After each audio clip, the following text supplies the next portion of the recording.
Today I'm going to be talking to you about the YESWELDER 205DS.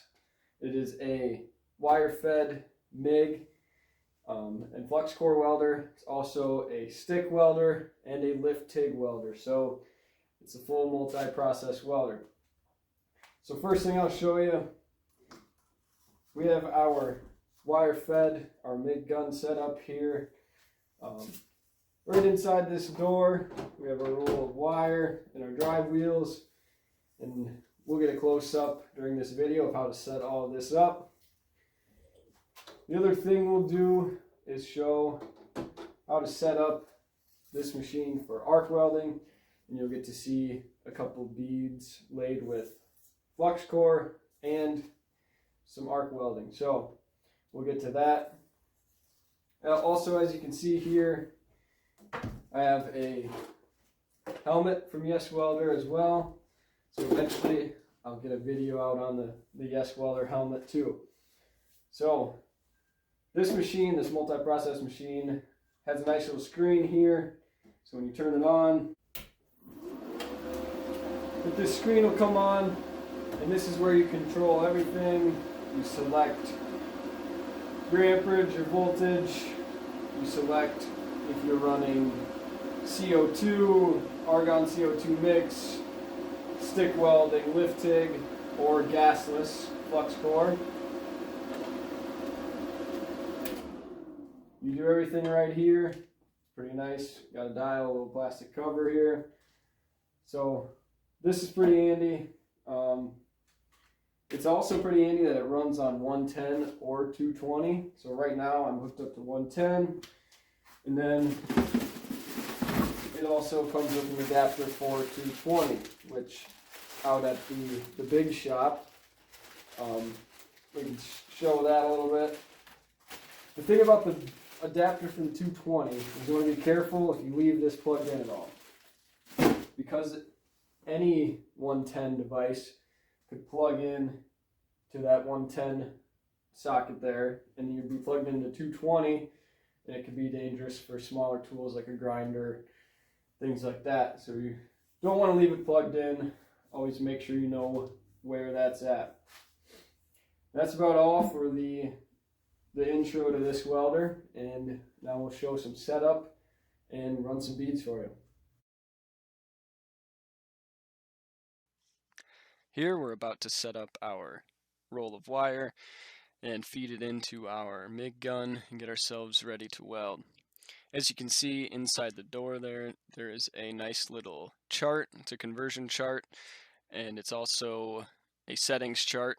So it tells you your amperage and voltage for certain thicknesses of metal, and it has the thicknesses in millimeters and standard. So that's kind of nice and handy.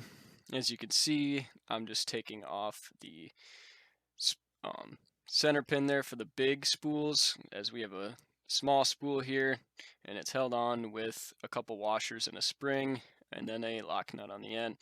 So pretty simple to install the wire. Once we have our wire on, we're going to change out our drive wheel. Currently there is a solid wire drive wheel on, but we need a Fluxcore drive wheel on.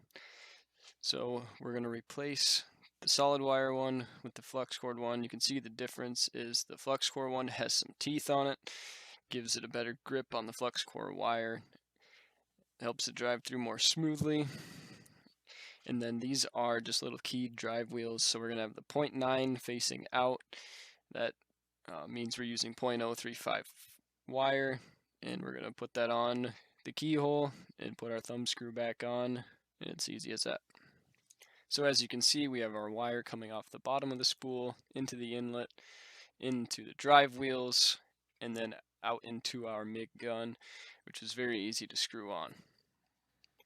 This close-up is a shot at this thumb screw on the top that reads 1 to 5, and that sets our tension on our wire.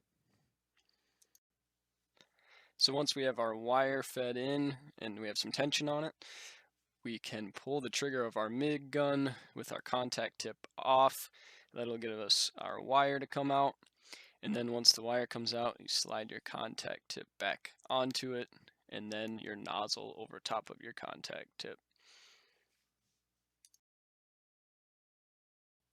Since we're doing flux core, I'm set up DC electrode negative. So our MIG gun is hooked into the negative and our ground is into the positive. Now I will lay a couple beads with the flux core set to DCEN. You can have a look and listen at this.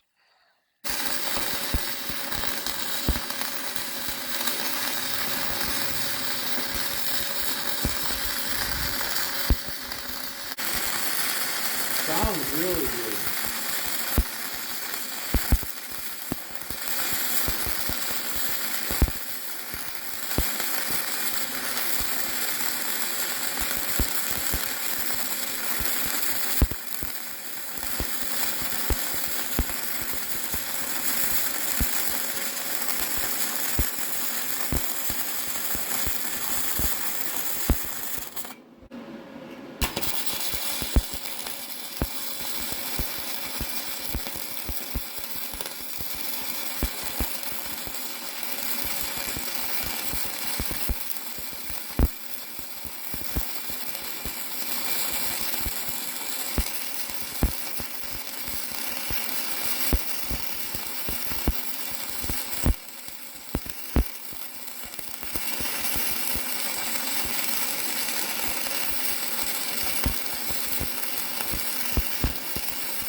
Now we are switching to arc welding, so I hooked the electrode holder into the positive, the ground into the negative, and unhooked our MIG gun.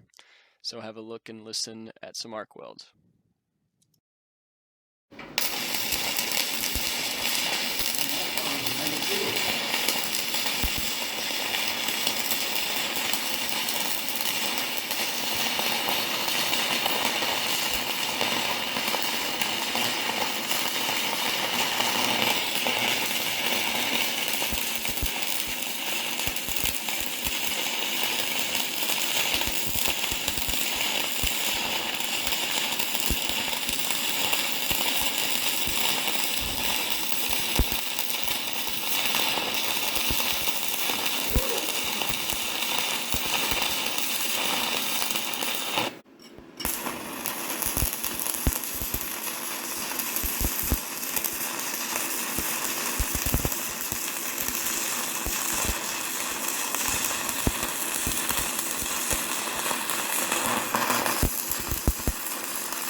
Overall, I was pretty happy with these beads considering they were the first ones on the new welder, and we didn't quite have the settings dialed in, but it was a good test run.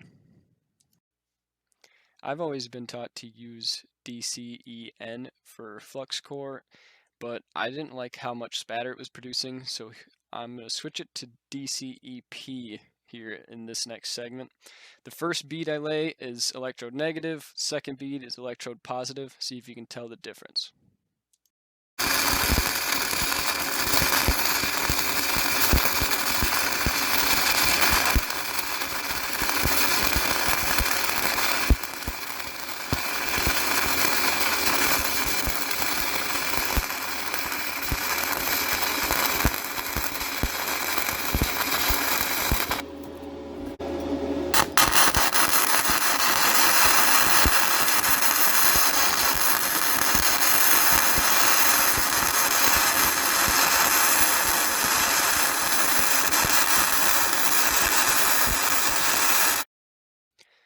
I'm going to have to do some more testing with this welder to decide if I'm going to leave it on EP or go back to EN.